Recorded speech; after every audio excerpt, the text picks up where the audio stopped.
رب العالمین والصلاة والسلام علی سید الانبیاء والمرسلین اما بعد فاعوذ باللہ من الشیطان الرجیم بسم اللہ الرحمن الرحیم۔ میرے نہایت ہی واجب الاحترام بزرگوں اور دوستوں، اللہ رب العزت کا بے بہا شکر ہے کہ اس نے ہمیں اپنے پیارے حبیب علیہ الصلاۃ والتسلیم کے میلاد پاک کی اس محفل میں ایک دفعہ پھر شرکت کا شرف بخشا ہے۔ یہ اللہ تعالیٰ کا فضل و احسان ہے کہ اس نے ہمیں اپنے محبوب کے میلاد پاک کی محفل میں حاضری عطا فرمائی۔ حضرات جی وقار، آج ہم سرکار دو عالم صلی اللہ تعالیٰ علیہ وآلہ وسلم کا جو دودھ پینے کا زمانہ ہے اس سے متعلق گفتگو کریں گے کہ جب سرکار دو عالم صلی اللہ تعالیٰ علیہ وآلہ وسلم کی ولادت باسعادت ہوئی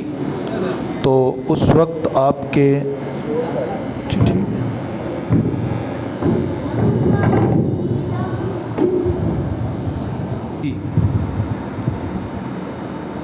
تو اس وقت مکہ کے لوگوں کا یہ ایک رواج اور اصول تھا کہ وہ اپنے بچوں کو دیہاتوں کی طرف دودھ پلانے کے لیے بھیج دیتے تاکہ دیہاتوں کی صاف فضا اور وہاں کے سخت ماحول کے اندر وہ پروان چڑھیں اور وہاں کے فصیح و بلیغ ماحول کے اندر ان کی پرورش ہو تاکہ وہ قیادت کی صلاحیتوں سے بہرہ ور ہو سکے۔ اور بالخصوص وہ بنو سعد کا جو ہے وہ علاقہ اور ان کے قبیلے کا انتخاب فرماتے، کیونکہ بنو سعد کے حوالے سے یہ ہے کہ ان کی زبان بڑی فصیح و بلیغ تھی، پورے عرب میں ان سے زیادہ فصاحت و بلاغت والا کوئی نہیں تھا۔ سرکار دو عالم صلی اللہ تعالیٰ علیہ وآلہ وسلم سے ایک دن سیدنا صدیق اکبر رضی اللہ تعالیٰ عنہ عرض کرنے لگے کہ یا رسول اللہ صلی اللہ علیہ وسلم، آقا آپ کی گفتگو بڑی فصیح و بلیغ ہے، الفاظ تھوڑے ہوتے ہیں لیکن ان کے اندر معنی اور مفہوم بہت زیادہ ہوتا ہے۔ حضور نے فرمایا کیوں نہ ہو، کیونکہ میں قریش میں سے ہوں اور بنو سعد کے ہاں میرا دودھ پینے کا زمانہ گزرا ہے۔ تو یعنی وہاں کی فصاحت و بلاغت کی دلیل تو ان کا ذکر تو حضور نے بھی فرمایا۔ تو اسی طرح وہاں چونکہ سخت ماحول ہوتا ہے دیہاتوں کا، تو سخت ماحول کے اندر ان کے بچے پروان چڑھیں، اس لیے وہ اپنے بچوں کو وہاں دودھ پلانے کے لیے بھیجا کرتے تھے۔ اور حضرت عمر رضی اللہ تعالیٰ عنہ کا بھی یہی فرمان ہے، وہ اکثر اپنے مسلمان بھائیوں سے یہ کہا کرتے تھے، فرماتے تھے کہ ماد والا جو ہے وہ تن و توش پیدا کرو اور اپنے آپ کو سخت جان بناؤ اور اپنے جسم اور اپنے اعصاب جو ہیں ان کو سخت رکھو۔ تن آسانی جو ہے یہ مومن کو زیب نہیں دیتی، مومن کو سخت جانی زیب دیتی ہے، اور یہ اس کا شان اور اس کا ترا ہے۔ سخت جانی محنت جو ہے یہ مومن کی شان ہوتی ہے۔ تو اس غرض سے وہ اپنے بچوں کو بھیجا کرتے وہاں دودھ پلانے کے لیے۔ تو دودھ پلانے والیاں جو ہیں وہ مختلف علاقوں سے آتی شہروں کی طرف، اور وہاں سے جو بچے ہوتے ان کو دودھ پلانے کے لیے لے جاتی، اور وہ اس پہ اجرت بھی مقرر نہیں کرتی تھی، کہ ان کا یہ خیال تھا کہ آزاد عورت اور خاندانی عورت جو ہے وہ اپنے پستانوں کی کمائی نہیں کھاتی، تو وہ محنت تو کرتی اور ان کے بچوں کو دودھ بھی پلاتی لیکن اس پہ اجرت مقرر نہیں کرتی تھی۔ ہاں اگر والدین اس خدمات پہ ان کو اگر اپنی طرف سے کوئی تحفہ تحائف پیش کر دیتے اور نذرانہ دیتے تو وہ اس کو خوشی سے قبول کر لیا کرتی تھی۔ تو یہ ایک بڑی خاص بات ہے کہ وہ اپنے آزاد عورتیں جو ہیں وہ یہ سمجھتی تھی کہ ان کے ہاں یہ مزاج ہونا چاہیے کہ وہ اپنی خدمات کا معاوضہ نہ لیں۔ اور افسوس کہ آج کے علماء بھی اپنی تقریروں پہ قیمتیں طے کرتے ہیں، اور اس پہ وہ نعت خوان جو ہیں وہ پہلے ڈیمانڈ کر کے محفل کی طرف آتے ہیں۔ تو ہمارے یہ نعت خوان اور یہ خطباء جو ہیں یہ اس زمانہ جاہلیت کی عورتوں سے بھی گزرے ہوئے ہیں۔ تو سرکار دو عالم صلی اللہ تعالیٰ علیہ وآلہ وسلم کے دادا جان حضرت عبد المطلب آپ بھی کسی ایسی عورت کی تلاش میں تھے جو آپ کو دودھ پلائے۔ تو اسی انتظار میں تھے کہ حضرت حلیمہ سعدیہ اگلا واقعہ حضور کی یہ زمانہ رداعت جو ہے اس کو خود بیان فرماتی ہیں۔ آپ فرماتی ہیں کہ ہمارے علاقے کی چند عورتیں جو ہیں وہ مکہ شہر کی طرف آئیں کہ یہاں سے بچے لے جائیں اور ان کو دودھ پلائیں اور پھر ان خدمات پہ ان کو کچھ انعام اور اکرام ملے۔ تو حضرت حلیمہ فرماتی ہیں کہ میں بھی اس قافلے میں ساتھ چل پڑی، لیکن ہمارے ہاں حالت یہ تھی کہ قحط سالی کا زمانہ تھا اور ہمارے ہاں تنگ دستی بہت زیادہ تھی، افلاس تھا، اور جس کی وجہ سے جو ہے وہ میں بھی کمزور تھی اور میری اونٹنی جو ہے وہ بھی کمزور تھی، اور اونٹنی کی کھیری میں دودھ تک بھی نہیں تھا کہ ہم اس کا دودھ دوتے اور وہ پیتے اور اپنی بھوک مٹاتے، اور اتنی کمزور تھی کہ جب ہم قافلے کے ساتھ چلے تو وہ قدم تک نہیں اٹھا سکتی تھی۔ سارے راستے اب قافلے والے نہ ہمیں چھوڑ سکتے تھے اور نہ یہ تھی کہ ہماری اونٹنی جو ہے وہ پراپر ان کے ساتھ چل سکتی۔ تو بڑی مشکل سے ہم مکہ میں پہنچے۔ حضرت حلیمہ سعدیہ رضی اللہ تعالی عنہ فرماتی ہیں کہ ساری عورتیں اگلے دن صبح وہاں ہم نے مکہ میں آ کے پڑاؤ کیا، اور اگلے دن صبح جو ہے وہ عورتیں بچے تلاش کرنے کے لیے نکل پڑی، اور فرماتی ہیں کہ ساری عورتوں کو جو ہے وہ بچے مل گئے، اور یہ باقی دائیاں بھی حضور صلی اللہ تعالیٰ علیہ وآلہ وسلم کو دیکھنے گئیں، اور یہ سوچ کر کہ یہ بچہ یتیم ہے، اس کی بیوہ ماں اور اس کا بوڑھا دادا ہمیں ان خدمات پہ کیا انعام دے سکتا ہے، یہ سوچ کر وہ چھوڑ گئیں۔ اور حضرت حلیمہ سعدیہ رضی اللہ تعالیٰ عنہ فرماتی ہیں کہ میری آپ کے دادا حضرت عبد المطلب سے ملاقات ہوئی، تو وہ اسی انتظار میں تھے، تو پوچھا کہ تو کون ہے؟ کہنے لگی کہ میں بنو سعد کی عورت ہوں۔ تو فرمایا تیرا نام کیا ہے؟ کہنے لگی میرا نام حلیمہ ہے۔ حضرت عبد المطلب فرمانے لگے واہ کیا بات ہے کہ سعد اور حلم، بنو سعد کی عورت ہے اور حلیمہ اس کا نام ہے۔ فرمایا سعادت اور حلم یہ دو ایسی خوبیاں ہیں کہ اس کے اندر دنیا جہان کی عزت جو ہے وہ سما جاتی ہے۔ تو فرمانے لگے کہ یہ بڑی اعزاز کی بات ہے۔ پھر فرمایا کہ میرے ہاں ایک جو ہے وہ یتیم بچہ ہے اور باقی عورتیں اس کو یتیم سمجھ کے چھوڑ گئی ہیں، اور تو جو ہے اگر اس کو لے لے تو مجھے امید ہے کہ تیرے گھر میں اس کی وجہ سے یمن و برکت ہوگی۔ حضرت حلیمہ سعدیہ فرماتی ہیں کہ میں نے عرض کی کہ میں اپنے خامن سے مشورہ کر لوں، اور فرماتے ہیں کہ میں اپنے خامن سے مشورہ کرنے کے لیے جب واپس آئی تو اللہ تعالیٰ نے میرے خامن کے دل میں اس بچے کے لیے محبت پیدا کر دی تھی۔ تو میں نے آ کے خبر دی کہ اس طرح ایک بچہ ہے جو کہ یتیم ہے اور اس کا جو ہے وہ بوڑھا دادا ہے اور اس کی ماں ہے بیوہ، تو اگر تو کہے تو میں وہ بچہ لے آؤں۔ تو کہتی میرے خامد نے کہا کہ حلیمہ فوراً جاؤ، اس سے پہلے کہ وہ بچہ کوئی اور لے جائے تم جاؤ اور وہ بچہ لے کے آ جاؤ۔ حضرت حلیمہ سعدیہ فرماتی میں جب واپس آئی تو میں نے حضرت عبد المطلب کو اپنے انتظار میں پایا اور وہ مجھے لے کر جو ہے وہ حضرت آمنہ رضی اللہ تعالی عنہا کے گھر میں لے گئے، اور فرماتی ہیں کہ میں جو ہی اندر داخل ہوئی تو سرکار دو عالم صلی اللہ تعالیٰ علیہ وآلہ وسلم سفید و شفاف صوف کے کپڑے میں لپٹے ہوئے تھے، اور نیچے جو ہے وہ ہرے رنگ کی ریشمی چادر بچھی ہوئی تھی، اور فرماتی ہیں کہ جو ہی میں نے حضور کا چہرہ مبارک دیکھا تو میں اسی وقت حضور پہ دل ہار بیٹھی اور مجھے حضور پہ پیار آ گیا، اور فرمانے لگی کہ میں نے نہ چاہا کہ حضور کو جگاؤں، حضور سوئے ہوئے تھے، اور کہتی میں نے محبت سے اپنا ہاتھ حضور کے سینہ مبارک پر رکھا تو حضور نے مسکرا کر اپنی آنکھوں کو کھول دیا۔ حضرت حلیمہ فرماتی ہیں جو ہی حضور نے آنکھیں کھول لی تو حضور کی آنکھوں سے ایک نور نکلا جو آسمان کو جا کے چھو رہا تھا۔ اس قدر کہتی میں نے جو ہے وہ مجھے پیار ہوا اور میں نے چاہا کہ وہ حضور کا جو ہے وہ ماتھا مبارک چوم لوں، میں نے دونوں آنکھوں کے درمیان بوسہ دیا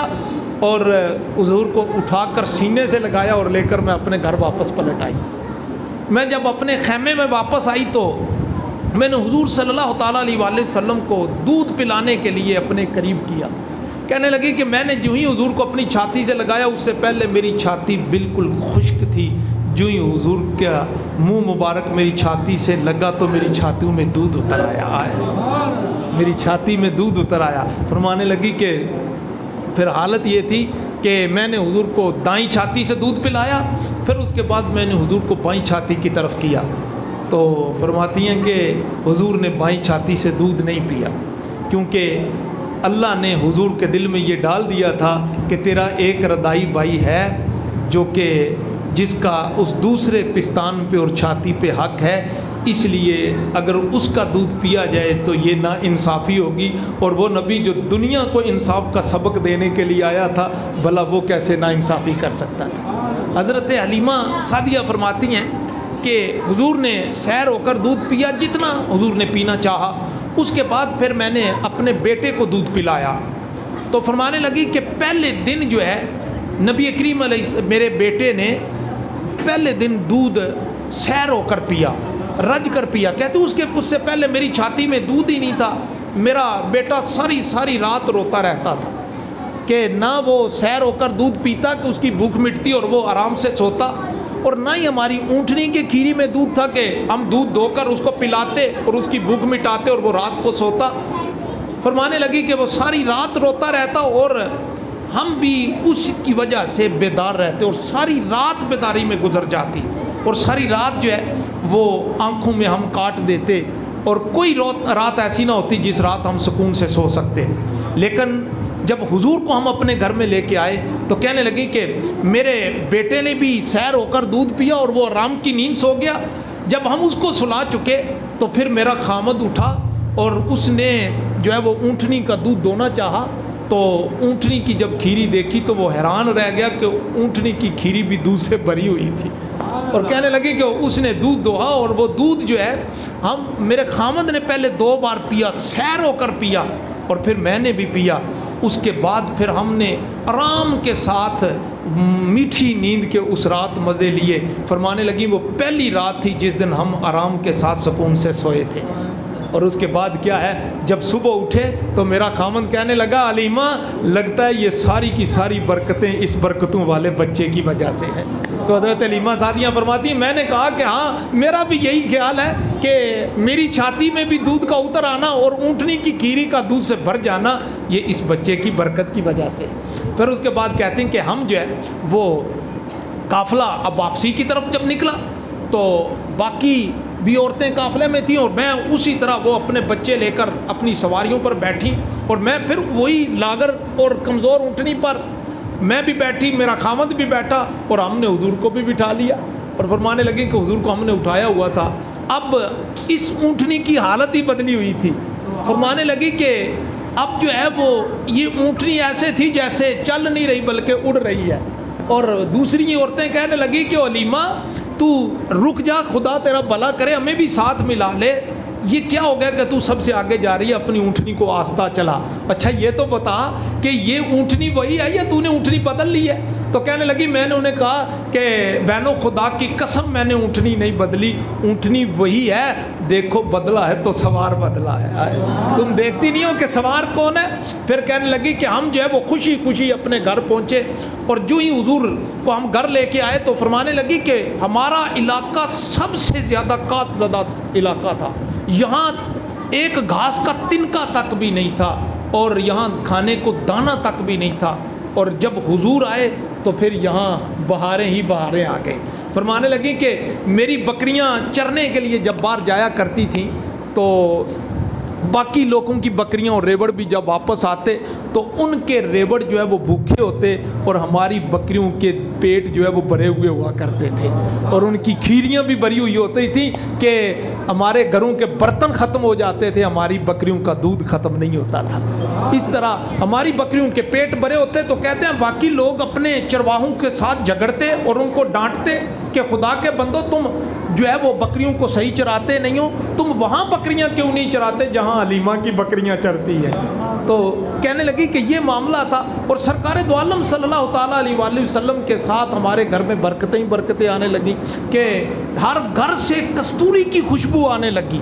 ہمارے بستی کے جتنے گھر تھے ہر گھر سے کستوری کی خوشبو آیا کرتی تھی۔ حضرت قاضی ثناء اللہ پانی پتی علیہ رحمہ فرماتے ہیں کہ ایک دن جو ہے وہ ساری عورتیں کٹھی ہو کر حضرت حلیمہ کے پاس آئیں اور کہنے لگیں کہ حلیمہ تو بڑی فضول خرچ ہو گئی ہے کہ تو ساری رات چراغ جلائے رکھتی ہے؟ تیرے پاس اتنا تیل کہاں سے آتا ہے کہ تیری روشن دان سے جو ہے وہ نور کی لاٹیں نکلتی رہتی ہیں؟ حضرت حلیمہ فرماتی ہیں میں نے انہیں کہا پڑوسنوں میری بہنوں خدا کی عزت کی قسم میں نے کبھی چراغ نہیں جلایا، جب سے یہ لال ہمارے گھر میں آیا ہے ہمیں چراغ جلانے کی ضرورت ہی نہیں پڑتی ہے،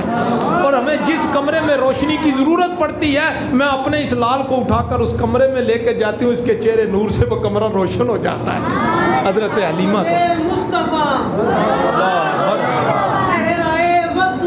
مرحبا مرحبا۔ حضرت حلیمہ فرماتی ہیں کہ پھر ہمارے اس پورے بستی کے لوگوں کے دلوں میں حضور صلی اللہ علیہ وسلم کی محبت بیٹھ گئی کہ ہمارے گھر میں جیسے میلہ لگا ہوا ہے کہ اگر کسی کے بدن میں درد ہوتا تو وہ